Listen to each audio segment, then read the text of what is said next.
बिस्मिल्लाहिर्रहमानिर्रहीम अस्सलाम वालेकुम। आज मैं आपके लिए छोले की रेसिपी लेकर आई हूँ, जिसको चिकन छोले भी कहा जाता है और बहुत ज़बरदस्त रेसिपी है। और गरम गरम नान, पराठे और पूरियों के साथ खाएंगे तो मज़ा दोबाला हो जाएगा। इस रेसिपी का ज़रूर ट्राई करें, बहुत मज़ेदार रेसिपी है। और रेसिपी पसंद आती है तो मेरे चैनल को सब्सक्राइब करना नहीं भूलिएगा। सब्सक्राइब का रेड बटन दबाइए और बराबर में दी गई बेल को क्लिक कीजिए ताकि मेरी रेसिपी आपके पास सबसे पहले आ जाए। अब आते हैं हम रेसिपी की तरफ। तो 1 कप यहाँ पर मैंने ऑयल लिया है। ऑयल इसमें थोड़ा ज़्यादा ही जाता है। उसके बाद लहसुन अदरक का पेस्ट जाएगा। 2 टेबल स्पून बिना पानी के मैंने पेस्ट बनाया है और फ्रेश ही डालिएगा तो मज़ा आ जाएगा। 1-2 मिनट इसको फ्राई करा। फ्राई करने के बाद फिर 2 मीडियम साइज़ की प्याज का पेस्ट बनाया, फिर उसमें डाला। इसको भी मैंने बिना ही पानी के इसको पेस्ट बनाया है। तो ये 5-6 मिनट में जो प्याज है वो जल्दी से फ्राई हो जाएगी। फिर हरी मिर्चें जाएंगी इसमें 4 अदद, इसको भी कुचल लें अच्छी तरह से। उसके बाद 1 से 2 मिनट इसको भी फ्राई करा। फिर इसमें 1 टीस्पून जो है वो नमक डाला, 1 टेबल स्पून लाल मिर्चों का पाउडर डाला और कुटी हुई लाल मिर्च डाली 1 टीस्पून। प्याज में आप अगर पानी नहीं डालें और ऐसे ही पेस्ट बनाएं तो वो जल्दी से फ्राई हो जाती है। यहाँ पर हल्दी पाउडर जाएगा 1/2 टीस्पून, काली मिर्चों का पाउडर जाएगा 1/2 टीस्पून। अच्छी तरह से इसको मिक्स करेंगे और मिक्स करने के बाद थोड़ा सा इसमें हम पानी डालेंगे ताकि मसाला जले नहीं और अच्छे से ये कुक हो जाए।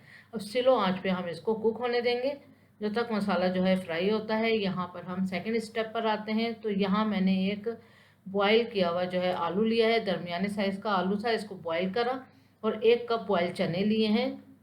दोनों बॉयल चीज़ें हैं, इसको हम पेस्ट बना लेंगे। मसाला देखें आप भुन चुका है, ऑयल सरफेस पे आ चुका है। तो अब इसमें हम आलू और चनों का जो पेस्ट बनाया था वो डालते हैं। अच्छी तरह से हमने इसको मिक्स करना है। बहुत अच्छी तरह जब मिक्स हो जाए तो इसको हम ढक के बहुत स्लो आंच पे थोड़ा कुक करेंगे ताकि ऑयल सरफेस पे आ जाए और मसाले इसमें मिक्स हो जाएं। तो देखें 5-7 मिनट में ये अच्छा सा जो है वो कुक हो चुका है, ऑयल भी सरफेस पे आया। अब इसमें हम धनिया पाउडर डालेंगे 1 टेबल स्पून फुल भर के। चाट मसाले का पाउडर जाएगा 1 टेबल स्पून। 1/2 टीस्पून जो है वो भुना हुआ पिसा हुआ जीरे का पाउडर। अच्छी तरह मिक्स करें। फिर उसके बाद 1-2 मिनट फ्राई करा। फिर हमने इसमें चिकन क्यूब डाला 1 अदद। इसको भी अच्छी तरह से मिक्स कर देंगे। 1 से 2 मिनट इसको भी फ्राई करें और इसको ढक के छोड़ दें ताकि ऑयल सरफेस पे आए। अब यहाँ पर हमने 3 जो है वो काली काली वाली काली इलायची लिए 3 अदद और 3 जो है दालचीनी की स्टिक्स लिए। अच्छे से मिक्स कर देंगे। उसके बाद हम इसमें काबुली चने डालेंगे बॉयल 2 कप।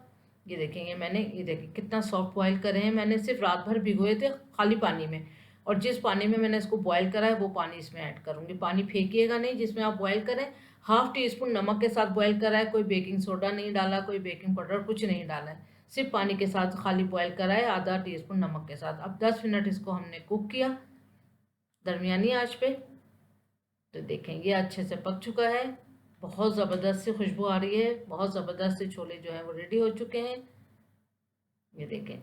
अब इसमें हम हरा मसाला डालेंगे थोड़ा। तो 1 हैंडफुल करके या 1 कप के बराबर हरा धनिया बारीक कटा हुआ, 4 अदद हरी मिर्चें डालें, मोटी वाली 4 से 5 जितनी आपको पसंद हो। हरा धनिया थोड़ा ज़्यादा ही जाएगा इसमें। अच्छी तरह से मिक्स करें। मिक्स करने के बाद 2-3 मिनट इसको कुक किया। फिर हमने चूल्हा बंद कर दिया है। अब इसको हम डिश आउट करते हैं। तो देखें मज़ेदार से। और लेमन जूस डिश आउट करते हुए आपने लेमन जूस ज़रूर डालना है, या साइड में रख लें, जिसको पसंद हो डालें। मज़ेदार से चिकन छोले रेडी हैं, ज़रूर ट्राई करें। Thank you for watching. अपना ख्याल रखें, दुआओं में याद रखें। अल्लाह हाफिज़।